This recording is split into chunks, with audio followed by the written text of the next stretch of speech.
중요하게 여러분들 요즘 사회적으로 재판 때문에 참 많은 말들이 많아요. 그래서 재판이 잘못되거나 혹은 경찰들이 수사를 잘못하거나 혹은 말이죠 수사를 제대로 하지 않아서 억울한 일이 생긴 사람들도 많거나 그렇잖아요. 유독 우리나라에서는 그런 일들이 많이 일어나는 것 같아요. 그러다 보니 억울한 사람들이 나와서 온라인상 요즘이야 이제 또 온라인으로 막 그거를 또 하고 뭐 이래서 사건이 다뤄지기도 하고 그러는데 누가 그런 말 하더라고. 취재만 나가면 공평해진다고 뭐 이런 얘기 하더라고요. 방송만 타면 공평해진대요. 그러니까 충분히 할 수 있는 일들임에도 불구하고 이게 방송이 나오기 전까지는 하지 않는 거지요. 그러니까 얼마나 억울하겠어요. 그러다 보니 뉴스에서도 나오고 별별 웃기지도 않은 얘기들, 그리고 재판을 했는데 정말 엉뚱한 재판, 엉뚱하게들 재판을 해서 그래서 오죽하면 AI한테 재판을 시켜야 된다고, AI한테 재판을 시켜야 된다고 뭐 이런 얘기까지가 나와요. 그런데 이게 또 AI한테 재판을 시키는 게 또 편할 것 같아도요, 이게 인권의 문제가 발생할 수가 있습니다. 어떤 문제? AI가 사람을 판단해서 AI가 사람을 뭐 하는 거에 정죄하기도 하고 감옥살이 시키기도 하고 이런 문제들이 또 윤리적인 문제들이 발생할 수도 있습니다. 그러니까 이게 아주 복잡한 문제들이에요. 왜 이런 일들이 생기는 거냐? 재판을 할 때 공정한 재판을 하지 않는다는 거지요. 그러다 보니 엉뚱한 판결이 나오게 되고 억울한 사람들이 나오게 되는 겁니다. 오늘 말씀해 보니까 이런 말씀이 나와요. 23절 말씀 한번 읽어봐요. 23절 시작. 이것도 지혜로운 자들의 말씀이라. 뭐 할 때에? 재판할 때에 무엇을? 낯을 보아주는 것이 옳지 못하니라. 재판할 때 낯을 보아주는 것이 옳지 못하다. 이게 뭐예요? 우리가 남이가 이래서 재판해서는 안 된다는 거예요. 다시 말하면 너의 친분이나 너의 이익 때문에 그래서 재판을 해서는 그것을 놓고 재판이 기준이 돼서는 안 된다는 거죠. 적어도 아무리 친하고 안 친하고를 떠나서 아무리 원수 덩어리든 아니든 상관없이 재판은 공정해야 된다는 겁니다. 그런데 공정하지 않은 재판이 이루어지는 거죠. 그래서 억울한 사람들이 나오는 겁니다. 낯을 보고 재판하면 안 된다. 친하다고 재판을 봐주고, 그리고 너하고 원수졌다고 재판을 더 심하게 하고 그래서는 안 된다는 거지요. 또 계속해서 보세요. 우리 24절 말씀도 읽어보세요. 시작. 악인에게 네가 옳다 하는 자는 백성에게 뭐를 받을 것이요? 저주를 받을 것이요 국민에게 미움을 받으려니와. 악인에게 네가 옳다, 악인과 친분이 좋거나 혹은 악인에게 뭐 뒷돈을 받거나 뭐 이래서 악인의 편의를 봐줬단 말이에요. 그래서 악인인데 옳다, 악인인데 너 나쁜 놈이야 이렇게 해야 되는데 옳다, 네가 옳다. 그러니까 악한 사람 때문에 손해를 보고 피해를 보는 사람, 다시 말하면 재판을 건 사람이죠. 이 사람이 피해를 보게 된다는 것이 억울한 사람이 나오기 시작하는 겁니다. 그래서 말하는 거예요. 그거는 옳지 않다. 국민들이, 백성들이 뭐라고 얘기한다는 거예요? 너를 저주할 것이고 너를 미워할 것이다. 반면에요. 25절 말씀 읽어보세요. 시작. 오직 그를 견책하는 자는 기쁨을 얻을 것이요 또 복을 받으리라. 악인을 견책하는 거지요. 악인에게 올바른 것을 가르치고 악인에게 올바로 걸어갈 수 있게 해주는 거예요. 견책, 이끄는 겁니다. 마치 뭐와 같으냐면 배가 말이죠. 시동이 꺼지거나 뭐 이래서 혹은 자동차가 길 위에 멈췄어요. 그럼 견인차가 가잖아요. 그리고 견인하는 배가 가서 어떻게 해요? 끌고 가잖아요. 이게 견책입니다. 그러니까 그렇게 하는 자 올바르 가르쳐주고 그 짓을 다시는 악한 짓을 못하게 해주고 바른 길로 인도해 가고, 이런 것은 기쁨을 얻을 것이요 복을 받을 것이다. 아멘이십니까? 그러니까요, 내 위치에서 언제나 공정하려고 애쓰라는 거예요. 그래야 복이 되는 거지. 그걸 그르치게 하면, 그릇되게 하면 오히려 그것 때문에 저주를 받는다는 겁니다. 또 보세요. 뭐라고 돼 있나? 26절이지요. 시작. 적당한 말로 대답함은 입맞춤과 같으니라. 이건 뭐냐면 입맞춘다라고 하는 거는 이게 이제 히브리인들의 인사법인 거예요. 이스라엘 사람 인사법. 우리는 그냥 악수하거나 뭐 이렇게 맞절하거나 뭐 이러잖아요. 근데 이제 이 서양 사람들이 입 맞추는 거 볼따고 맞추잖아요. 여기 볼따고 이렇게 해봐시오. 우리나라는 이렇게 하면 난리 날 거예요. 아마 이렇게 볼따고 이렇게 대기도 비비기도 하고 뭐 입맞추기도 하고 서양 애들은 뽀뽀하잖아요. 그걸 말하는 거예요. 그러니까 네가 재판을 공정하게 하고 옳게 하면 너도 복을 받을 것이미와 네 주변에 있는 백성들이 너한테 친절하게 대하고 너를 친구처럼 영접해주고 입맞춘다는 거예요. 요걸 말해주는 겁니다. 그러니까 재판을 할 때 공정하게 해라. 여기저기 휘둘리지 말아라. 이렇게 얘기해 주는 거거든요. 아이 근데 목사님 나는 재판장이 아닌데요. 나하고 뭔 상관이 있어요? 아니요. 우리들도 삶 속에서 수도 없이 재판장 일을 합니다. 수도 없이 내 주변 사람 옳고 그름을 판단해 주기도 하고 수도 없이 우리는 스스로에 대해서 재판장 일을 합니다. 내가 하는 것이 정당한가 옳은가 혹은 그른가 이런 것들 말이지요. 여러분 하나님께 진실로 복을 받기를 원하십니까? 그러면 스스로에게 공정하십시오. 너무 비하하지도 말고 그렇다고 너무 우대하지도 마세요. 내 삶의 뒤를 돌아보시고 한번 재판을 해보세요. 그것도 우리는 믿음의 사람이니 신앙적으로 한번 들여다보시라는 거예요. 아멘이십니까? 우리도 일상생활 속에서요 나하고 친하다고 해서 너무 심하게 두둔하거나 그러면 안 되고 너무 심하게 나하고 원수라고 비아냥거리고 비하해도 안 되는 겁니다. 특히나 우리는 말을 옮기는 걸 너무 잘합니다. 그것도 보태서 옮기지요. 친한 사람은 좋게 부풀려서 옮기고 나하고 원수진 사람은 아주 좋은 것들도 나쁘게 바꿔서 옮기고 다 이유가 있어. 까닭이 있어. 그 사람이 그냥 그럴 사람이 아니야. 얼마나 못돼 처먹은 사람인데 속지 마라 속지 마라 이러면서 말이죠. 선한 것도 악하게 바꿔서 옮길 때가 얼마나 많이 있습니까? 그러나 여러분 공정하라는 거예요. 할 수 있는 대로 공정하게 들여다보시고 팔이 아무리 안으로 굽는다고 해도 굽어지는 각도가 있는 겁니다. 우리 그러잖아요. 팔은 안으로 굽는다. 그건 어쩔 수 없어요. 팔이 안으로 굽는 건 뭐 어쩔 수가 없다니까요. 그러나 그 굽어지는 각도가 심각하게 휘어져서는 안 된다는 거지요. 심각하게 휘어지면 그건 장애인 겁니다. 그건 장애인 거예요. 아멘이십니까? 여러분 오다리는 장애가 아닙니다. 우리 오다리라는 거 아시죠? 이렇게 휘어진 거 그건 장애가 아니에요. 근데 그거보다 더 휘어지면 그거는 수술을 받거나 치료를 받아야 되는 치료의 대상이 되는 거예요.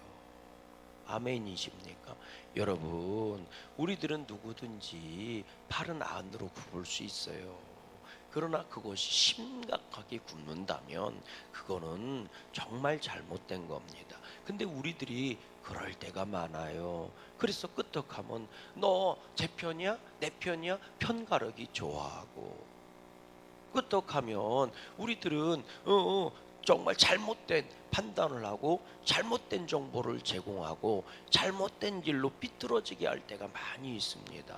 우리가 항상 주님 앞에 와서 겸손히 엎드려야 하는 이유는 그 옳고 그름의 기준이 내가 아니라 하나님이시기 때문인 줄로 믿어요.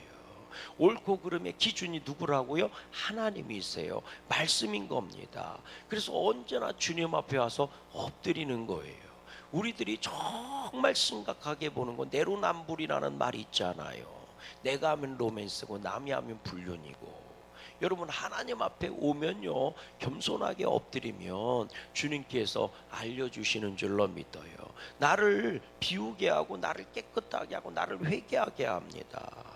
그러면 우리는 하나님을 볼 수 있는 자들이 되는 거예요. 마음이 정결한 자는 하나님을 보게 되니까요. 그리고 우리는 정말 거울처럼 들여다볼 수 있게 되는 겁니다. 정말 내가요 내 허물을 들여다보고 그 앞에서 온전한 회개를 통해서 우리는 세상도 밝히 볼 수 있고 반듯하게 볼 수 있어요.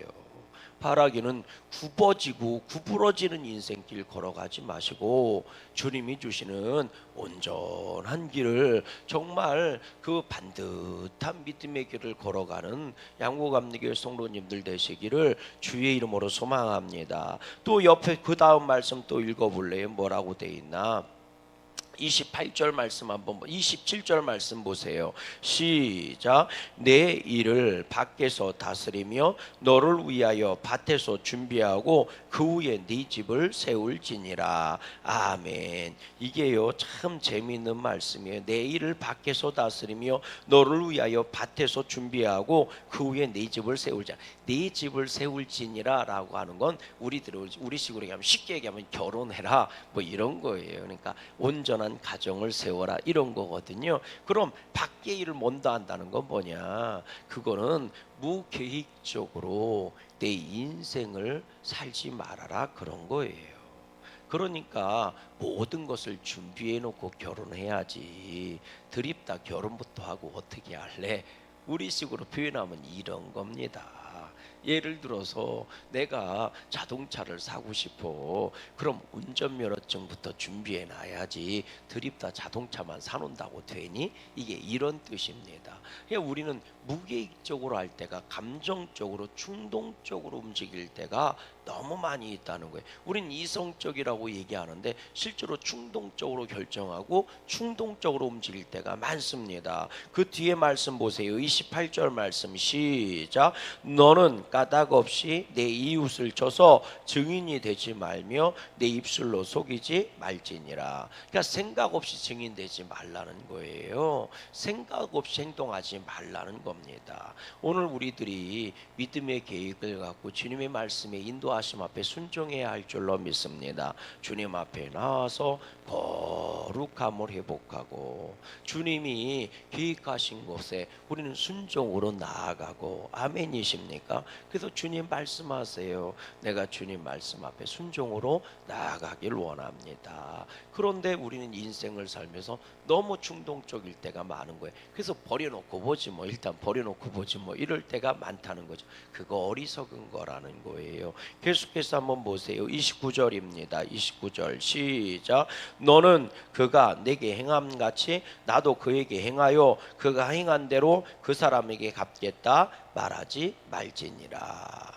그러니까 무슨 얘기예요? 야, 그 사람이 너한테 해코지 했다고 너도 그 사람을 해코지 할 거야. 이에는 이, 누에는 눈이야. 이렇게 하지 말아라.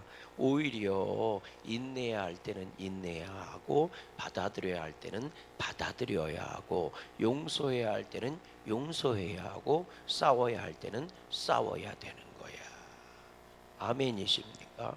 그래야 되는 거야 라고 얘기하는 거예요. 그러니까 감정에 따라 충동적으로 증인이 되기도 하고 원수를 갚으려고 달려들기도 하고 막 계획도 없이 가고 막 엄한 짓을 하고 그렇게 하지 말라는 거예요. 그거 미련한 자들이나 하는 거라는 거죠. 지혜로운 사람은 주님 안에서 믿음으로 엎드리는 줄로 믿어요. 믿음으로 순종하는 줄로 믿어요. 저는 원합니다. 오늘 이 하루 가운데 하나님께서 여러분들에게 감동을 주시고 여러분들이 꼭 해야 할 일을 가르쳐 주시기를 주님의 이름으로 소망합니다. 오늘 삶 속에 들어가면 틀림없이 하나님께서 나를 인도하고 있음을 고백하게 될 것입니다. 아, 그러라고 오늘 새벽에 이런 말씀을 주셨구나. 그렇게 깨달아지는 시간이 있을 겁니다. 그때 한 번 더 들여다보시고 한 번 더 주님의 이름을 붙잡으시고 그때 이렇게 한번 생각해 보세요. 주님이 기뻐하실까? 주님이 이것을 기뻐하실까? 지금 내가 하고 싶어하는 이 일을 기뻐하실까? 한번 물어보세요.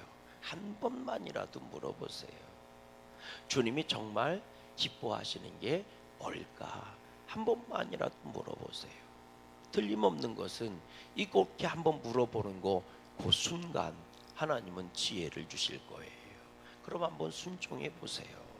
그러면 놀라운 영적인 평안, 하나님의 놀라운 은혜를 덧입게 될 것입니다. 계속해서 보십시다. 우리 30절 말씀입니다. 시작. 내가 게으른 자의 밭과 지혜 없는 자의 포도원을 지나며 본즉 가시덤불이 그 덤부에 퍼졌으며 그 지면이 거친 풀로 덮였고 돌담이 무너져 있기로. 32절. 내가 보고 생각이 깊었고 내가 보고 훈계를 받았노라. 길을 걸어가는데 게으른 자의 밭, 지혜 없는 자의 포도원이 엉망진창하기야 그렇겠죠. 뭐 풀이 다 덮여버리고. 밭이라는 게 그렇지 않습니까? 1년만 돌보지 않으면 잡풀이 나오고 3년을 돌보지 않으면 가시나무 나와요. 아카시아나무 막 여기저기 쭉 나옵니다. 그리고 여러분 그 5년이 지나면요, 이건 밭이 아니에요. 다시 개간해야 됩니다. 트랙트 동원해서 다시 갈아엎어야 돼요. 돌멩이 엄청 쌓여 있으면 참 신기하죠. 밭은 1년만 농사 안 지면 돌멩이들이 왜 이렇게 많아지는지 몰라요. 1년이면 망가집니다. 그러니 게으른 자가 밭을 돌보지 않고 포도원을 돌보지 않았으니 포도 덩굴을 풀들이 다 뒤집어 엎은 거예요. 떼짱풀들이 다 뒤집어 엎은 거예요. 그걸 보면서 야, 저거 게으른 놈 저거 뭐 하는지 몰라. 게으른 누가 그 얘기 하더라고요. 아이 저기 뭐 김매로 좀 그만 가요. 그 힘들게 뭐 하려고 김을 매요. 이랬더니 그분이 그 얘기 하더라고. 안 매면 욕 먹어요. 뭔 말이 그랬더니 풀떼기가 많이 나오면 욕 먹어요. 그래서 남 부끄러워서 풀 김매요. 이렇게 얘기하는 분들 있더라고요. 그죠? 남 부끄러워서 김을 매줘야 된대. 안 그러면 풀떼기가 많으면 사람들이 욕한대 자기를. 아, 지밭 다니는데 왜 욕해요? 지밭 풀이나 매지. 왜 남의 풀에 대해서 남의 마당에 대해서 뭐라 그래? 그랬더니 아니랴. 풀락 이렇게 나오면 그러면 욕한대야. 그리고 그분이 그러더라고. 2년만 풀떼기 있으면 3년째 가면 말끔히 정리돼 있대야. 딴 놈이 와서 농사진대야. 내 땅인데. 주인 없는 땅인 줄 알고. 그래서 김을 매놔야 된대요. 그 얘기를 들으면서 그럴 수도 있겠다 싶더라고. 안 해본 사람은 뭔 얘기인지 몰라 이게. 저 게으른 놈 말이요 막 그런다는 거죠. 그런데 그걸 보고 내가 깊이 생각했대. 그러면서 뭐라고 고백했느냐? 33절 말씀 읽어보세요. 시작. 내가 좀 더 자자, 좀 더 졸자, 손을 모으고 좀 더 누워있자 하니 네 빈궁이 강도같이 오며 내 곰핍이 군사같이 이르리라. 아멘. 깨달았다는 거예요. 이거를 좀 더 내가 자고 싶고 좀 더 졸고 싶고 좀 더 눕고 싶은데도 불구하고 내가 게으른 자의 밭을 보고 깨달았다는 거예요. 그래서 벌떡 일어나서 자기 밭으로 가서 포도원을 돌보고 김을 맸다 이런 얘기예요. 그걸 보고 깨달았다는 거예요. 이 얘기는 게으르게 살지 말아라 이 얘기를 하고 있는 게 아니고 따라해 보십시다. 그대도 봤으면 깨달아야지요. 악한 자의 말로가 어떻게 됐는지 봤으면 깨달아야지요. 이게 이 얘기예요. 내가 좀 더 자고 싶고 좀 더 눕고 싶고 좀 더 게으름을 피고 싶은데 그런데 내가 그렇게 하지 않은 이유는 내가 길을 가다 봤다. 게으른 자의 밭이 어떻게 되고 그리고 미련한 자의 밭이 어떻게 됐는지 봤다. 그들이 어떻게 강도같이 빈궁이 강도같이 이르는지 공핍이 군사같이 이르는지 한순간에 멸망하는 걸 내가 봤다. 그래서 나는 그걸 보고 깨닫고 게으르게 살지 않기로 작정했다.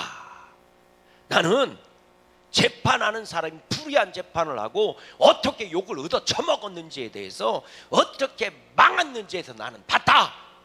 그래서 나는 깨달았다. 공정하게 해야지. 말 한마디라도 잘해야지.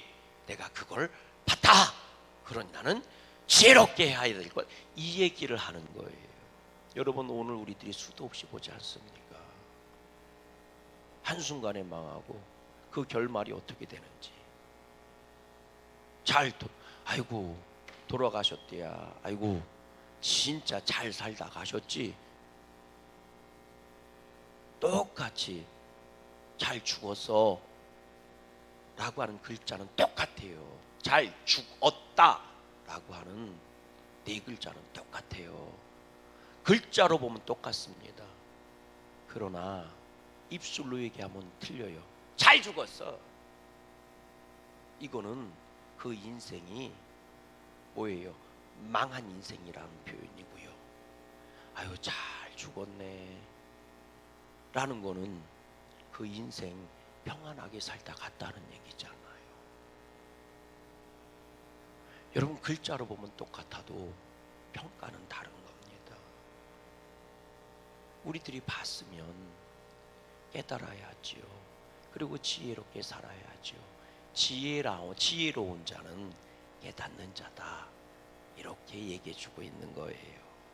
너희들이 받지 않느냐. 여러분, 믿음의 복은 있어요. 여러분들이 수도 없이 기도한 사람이 응답받는 거 봤잖아요. 그러면 기도해야지요. 말씀 붙잡고 살아야지요. 그게 지혜로운 자다, 이렇게 얘기해 주는 거예요. 저와 여러분들이 다 지혜로운 축복자들이 되시기를 주님의 이름으로 간절히 소망합니다.